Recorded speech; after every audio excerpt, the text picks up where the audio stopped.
Selamatçılar mı kuşlar? Selamat. Nasıl oturamız? Selamatçılar. Bugünkü fizikçimiz kim ekan biz sınıftan? Sabaqda kimroq ayta qo'y? Anziya Sibirdi. Yaxshi, jaraydi. O'tiramiz. Bolalar, sabağımızды бастамай turib bizde psixologiyalik ahvol jasayıp, men sizlarga stikerler aytsin, ko'rsatayım. Sol boyunca sizlar stikerlerni qaytalaysizlar.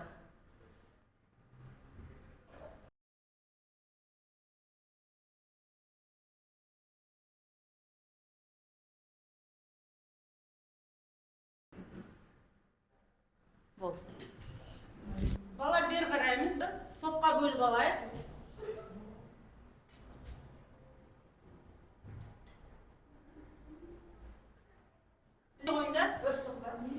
Ya, Amalbek, Aray, Guljanat, Dinmuhammed, Yerasul, Mavsumjon necha olsa o'yinda? Ne?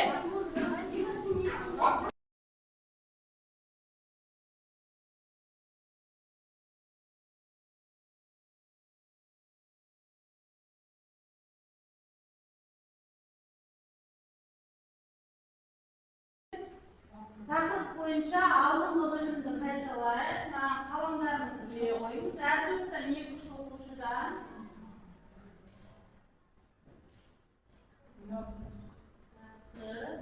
Qaniki?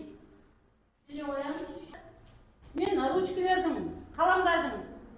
Ko'tarib, qanday ishdan birovni sol o'qishi kimniki bo'lsa, sol javob beradi. Kelib.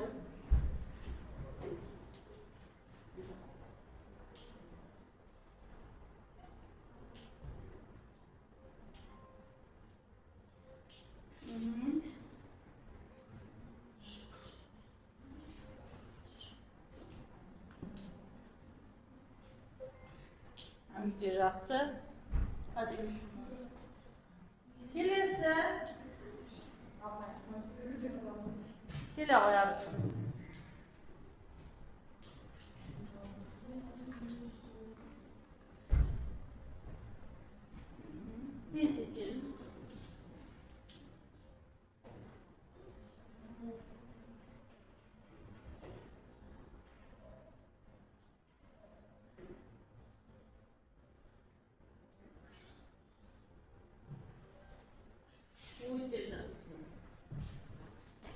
Kelesi o'qishi bizga Dilovoy Shamshir.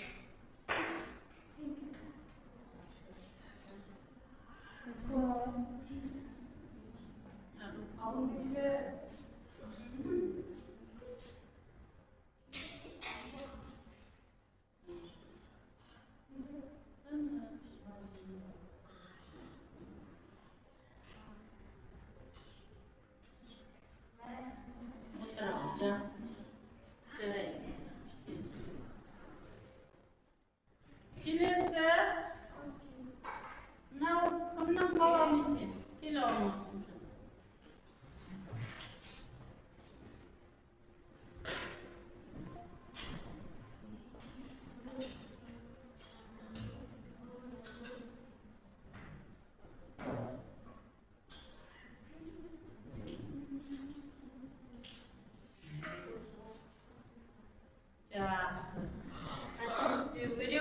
Cevap veriyor gerek.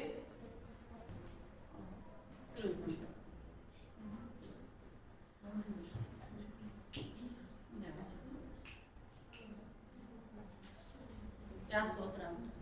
Tenis berib. Kelesi o'qishi bizga. Kimdan qalam ekan? Kelov. Keskin.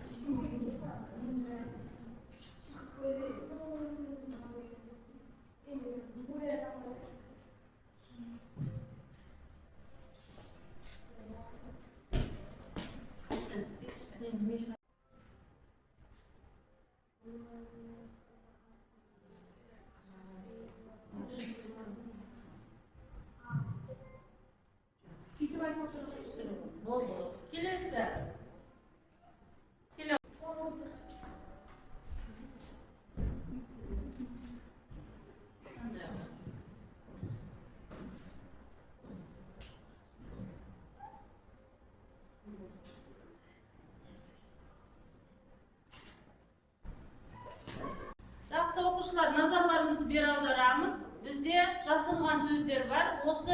сөздерді дұрыс табу арқылы біз бүгінгі жаңа сабағымыздың тақырыбын не істейміз? Анықтаймыз балалар. Жақсы. Кім айтады, Қанекей? Маусымжан келе ғой.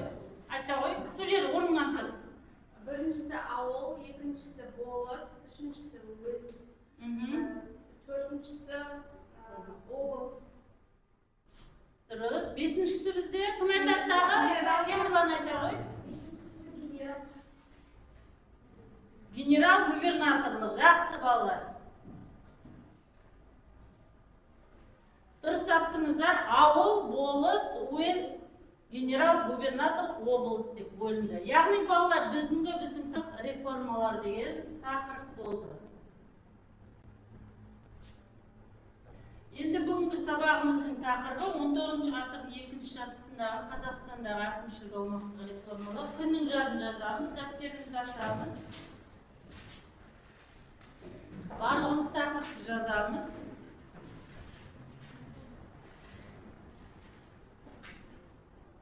Оқу бағдарламасына сай біздің сабақтың мақсаты патша үкіметі реформалары нәтижесіндегі әкімшілік аумақтық өзгерістерді түсіндіру. Енді біздің бүгінгі сабағымыздың мақсаты патша үкіметі реформалары нәтижесінде әкімшілік аумақтық өзгерістерді түсіндіреді. Келесі бізде бүгінгі сабағымыздың құндылығы балалар. Бері қараймыз, тыңдаймыз. Қоғамның қорғалуы мен қауіпсіздігін қамтамасыз ету ретінде заң мен тәртіптің маңыздылығын түсіну. Енді біз кинометапроекция арқылы осы бүгінгі сабағымызға қатысты видеоны қарап шығамыз. 19 ғасырдың екінші жартысындағы Қазақстандағы әкімшілік аумақтық реформалар туралы не білесің? Ол қай кезде қабылданды? Патша үкіметі тарапынан қандай басқару жүйесі енгізілді? Осы сұрақтарға жауап іздейді. 19 ғасырдың екінші жартысындағы Қазақстандағы әкімшілік аумақтық реформалар туралы не білесің? Ол қай кезде қабылданды? 1867 жылы 11 шілдеде екінші Александр патша Сырдария мен Жетісу облыстарын басқару туралы уақытша ережені 1868 жылы 21 қазанда Орынбор және Батыс Сібір генерал-губернаторлығындағы дала облыстарын басқару туралы уақытша ережені бекітті. Патша үкіметі тарапынан қандай басқару жүйесі енгізілді? Реформа бойынша 5 сатылы басқару жүйесі енгізілді. Енді ауылды ауыл старшыны, болысты болыс сұлтаны, уезді уезд бастығы, облысты әскери губернатор, генерал-губернаторлықты генерал-губернатор басқарды. Уезд бастықтарын әскери губернаторларының ұсынуы бойынша генерал-губернаторлар тағайындады. Уезд бастығының билігінде полиция, әскери бөлімдер, уездегі мекемелер, бекіністер, әкімшілік және полицейлік билік шоғырланды. Облыстық басқармаларды вице-губернаторлар қадағалады. Басқарма 3 бөлімнен тұрды. Бірінші шаруашылық, екінші сот, үшінші жарлықты іске асыру. Әскери және азаматтық билік генерал-губернаторлыққа шоғырланды. 1886 жылы Түркістан генерал-губернаторлығының көші-қонды басқару ережесі қабылданды. Әр қоныстанушыға 10 десятинадан жер беріліп, қоныстанушылар 5 жылға дейін салықтан босатылды. Ал кейін салықтың жартысын ғана төледі. 1889 жылы ауыл тұрғындарын өз еріктерімен жаңа жерге көшіру және бұрынғы көшірілген топтар туралы арнайы ереже қабылданды. Қоныстандыру ішкі істер министрлігінің және мемлекеттік жер иеліктері министрлігінің жұмыстары арқылы іске асырылды.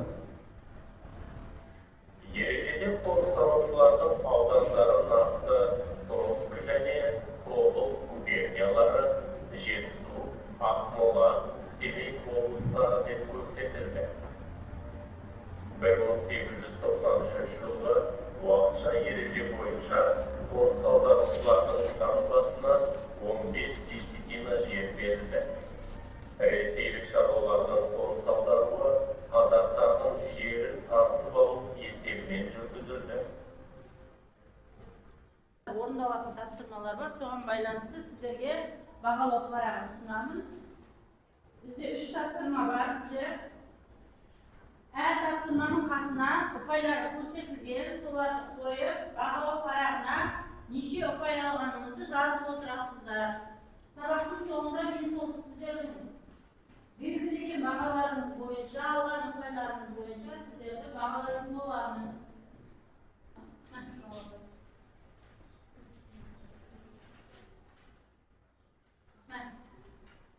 Кімге жетпей қалды? Апай маған. Жарайды, жақсы.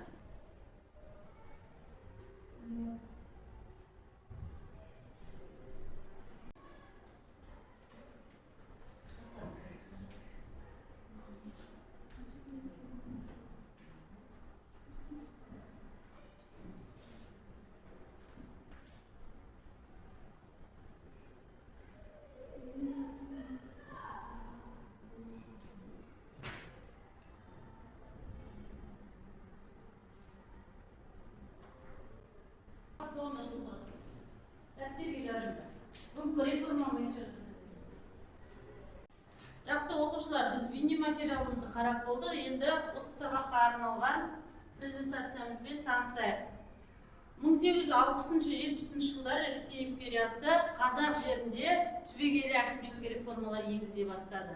Яғни бұрынғы дәстүрлі хан билігін олар түпкілікті жойды. Келесі, мынау ескі дәуірде бізді кімдер басқарды? Ақсақалдар. Хандар басқарды. Ханның билігімен соттар жойылып, оның орнына орыс чиновниктері мен әскери губернаторлар келді. Дәстүрлі ауызша заңдардың орнына жазбаша заң кодекстері енгізілді. Қазақтың ата дәстүрлі басқару жүйесі мәңгілікке жоғалды. Біздің ата-бабаларымыз осылай дәстүрлі басқару жүйесінен не істеді? Ажырады.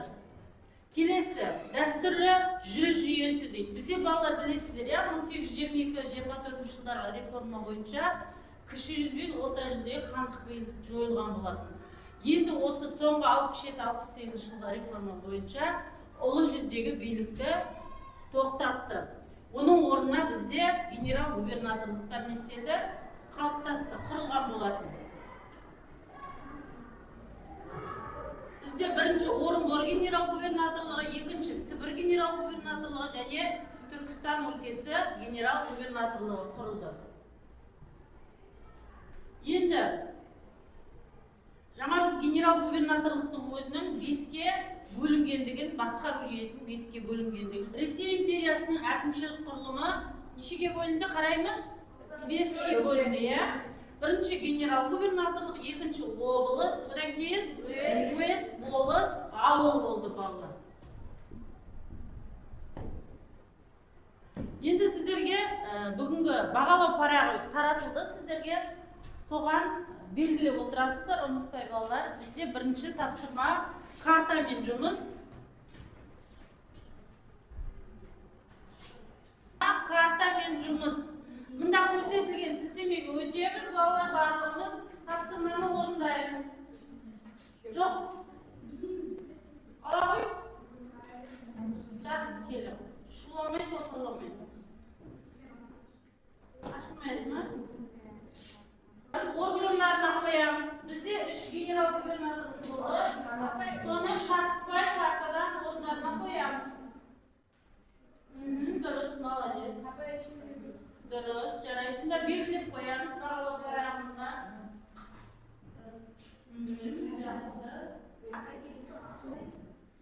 Тезете ойындар. Ашылды ма барлығымыздар?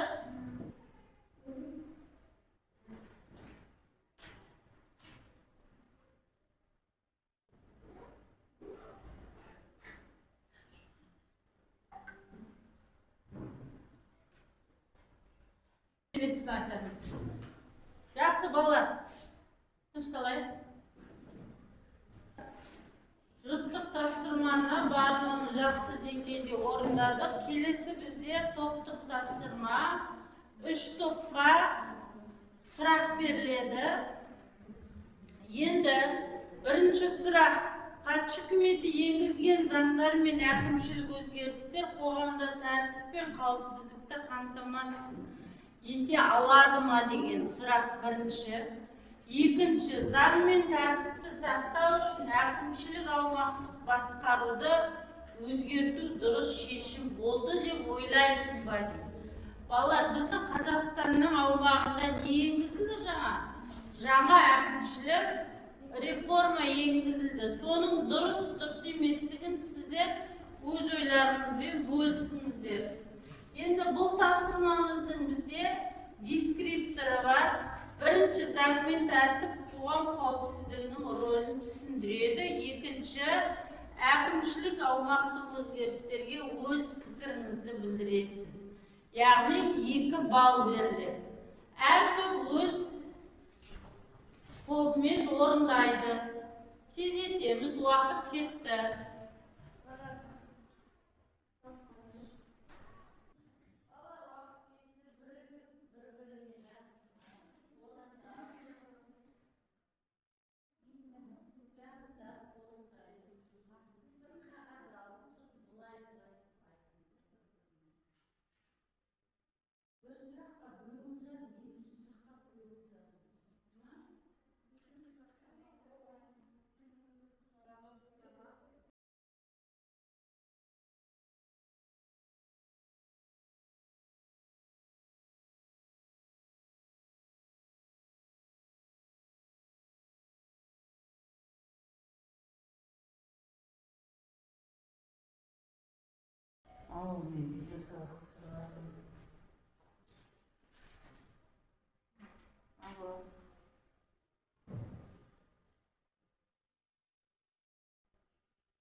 Dayı болған дейді, дайын болдық деп айта қойыңдар.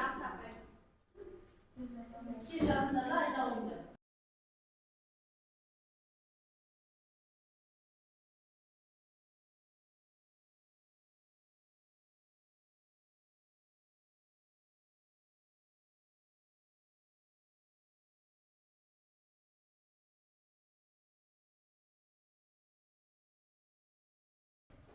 Қанеке тапсырмамызды орындап болсақ, қай топ дайын екен? Жақсы. Бірінші топтан бастайық. Бірінші сұраққа Маусымжан. Патша үкіметі енгізген заңдар мен әкімшілік өзгерістер қазір орнатуға бағытталды.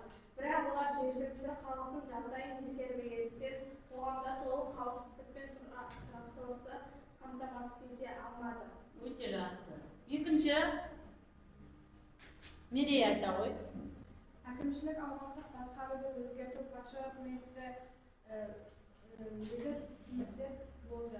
Себебі билік пен бақылау күшейді. Алайда бұл өзгеріс жергілікті халыққа ауыр тиіп, наразылықтың артуына себеп болды. Жақсы, өте жақсы. Бірінші топ.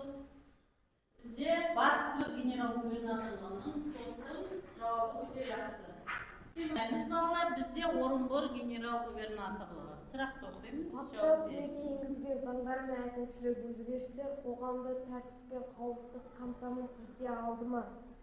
Патша үкіметі енгізген заңдар мен әкімшілік өзгерістердің басты мақсаты отар аумақтарда тәртіп орнатып, билікті толық бақылауда ұстау болды. Белгілі бір деңгейде қоғамдық тәртіп күшейіп, басқару жүйесі отарлыққа бағындырылды. Әскери күш пен шенеуніктердің арқылы қауіпсіздік қамтамасыз етілгендей көрінді. Өте жақсы. Отырамыз. Келесі. Екінші, Ақпенде. Тәртіпті сақтау үшін әкімшілік аумақтық басқаруды өзгерту дұрыс шешім болды деп ойлайсың ба? Менің ойымша бұл патша үкіметі үшін тиімді шешім болды. Өйткені олар билікті күшейтіп, елді басқаруды жеңілдетті. Алайда қазақ халқы үшін бұл дұрыс шешім болмады.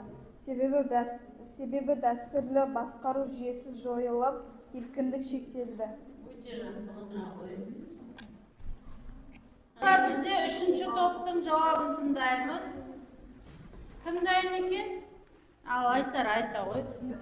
Бірінші тапсырма патша үкіметі енгізген заңдар мен әкімшілік өзгерістер қоғамды тәртіп пен қауіпсіздікті қамтамасыз ете ала ма? Иә, патша үкіметі енгізген заңдар мен әкімшілік өзгерістер қоғамды белгілі бір деңгейдегі тәртіп пен қауіпсіздікті қамтамасыз етті. Жақсы. Келесі екінші сұраққа инабат. Заң мен тәртіпті сақтау үшін әкімшілік аумақтың басқаруды өзгерту дұрыс шешім болды деп ойлайсың ба? Заң мен тәртіп тиімді болды. Себебі әкімшілік пен аумақтық басқаруды өзгерту де тиімді болды. Алайда отарлық саясаты күшейді. Жақсы. Яғни қазақтар үшін бұл тиімсіз болды, иә? Бұрынғы хандық басқару жүйесі жойылды. Өте жақсы. Бізде үш топтың да жауабы толықтай берілді деп ойлаймын. Енді өзіміздегі бағалы парағына белгілеп аламыз. Ukrainalarımızda.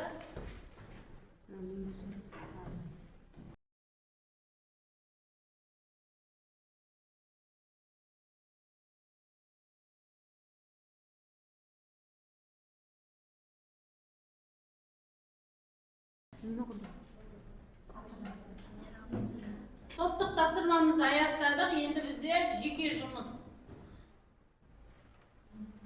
Жеке жұмыс бұл екі ұқсастық бір айырмашылық әдісі арқылы 1867-68 жылғы реформаны екеуінің ұқсастығы мен айырмашылығын сіздер анықтайсыздар, оқушылар. Дескрипцияны көрсетіп кетейін сіздерге. Бірінші, 1867 жылы әкімшілік аумақтық реформаның бірінші айырмашылығын анықтайсыздар. Екінші, 1867 жылғы әкімшілік аумақтық реформаның екінші айырмашылығын анықтайсыздар. Одан кейін, үшінші, 1868 жылғы әкімшілік аумақтық реформаның бір айырмашылығын және екінші айырмашылығын анықтайсыздар. Және екі реформаның да бір ұқсастығын табасыздар. Оқушылар, түсінікті ме барлығыңызға? Тапсырманы орындай береміз. Дескрипторды қарап аламыз.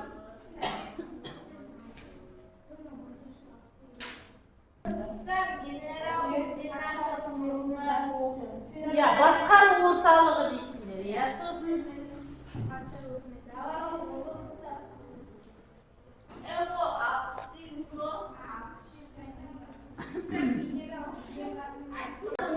Қазақстанда әкімшілік аумақтық реформаны істеу. Басқару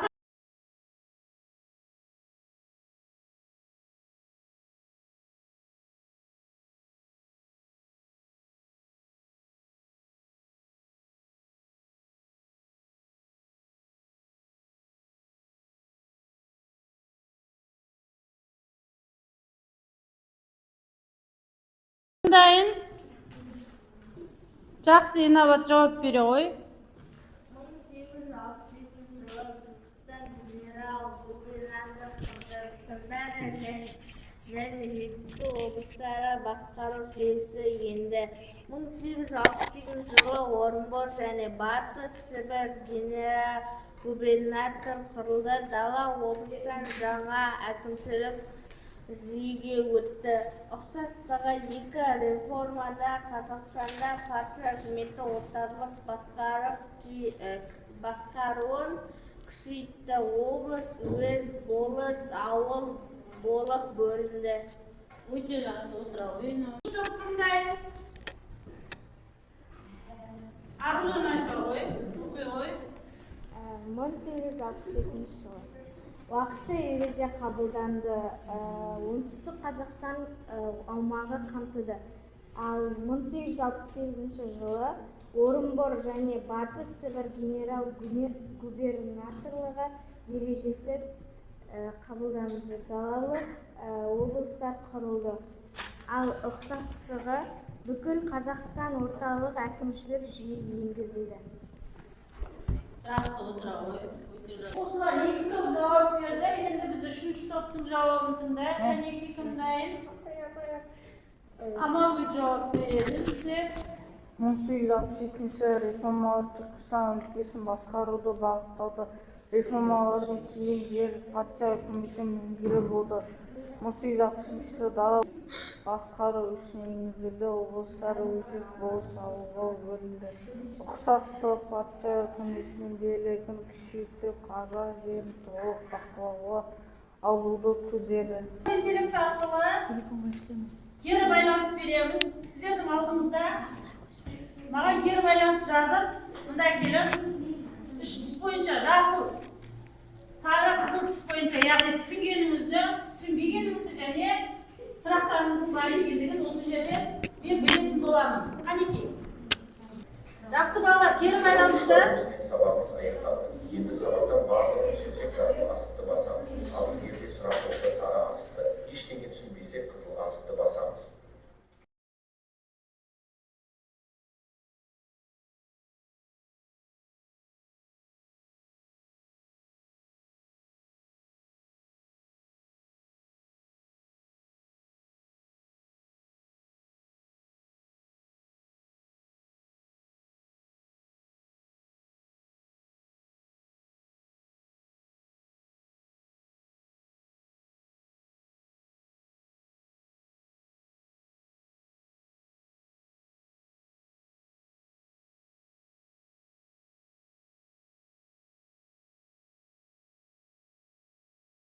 Болдық, енді мен сіздерге мана бағалау парағын тапсырған болатын. Сол бағалау парағын жинап алайын, сол бойынша сіздің ұпайларыңызды қоятын боламын.